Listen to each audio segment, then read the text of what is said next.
We have an award that is given to the fastest team out of all the registered teams with the lowest combined score. I'm just going to save you some footsteps walking up and down. Can you guess who that team is? The overall winner for the Verticon 2026, the AMC Aviation, Rising Aviation High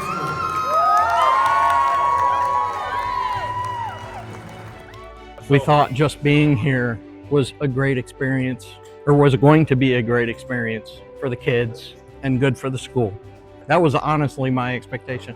I knew the students could do well. We just weren't expecting overall, let alone as many event wins as we got. Yeah, there's definitely going to be a new attitude at the school, and I know that they have what it takes to do well in this field, and that's what I want. I want to put out competent professional mechanics, and this is a huge step in that direction for us.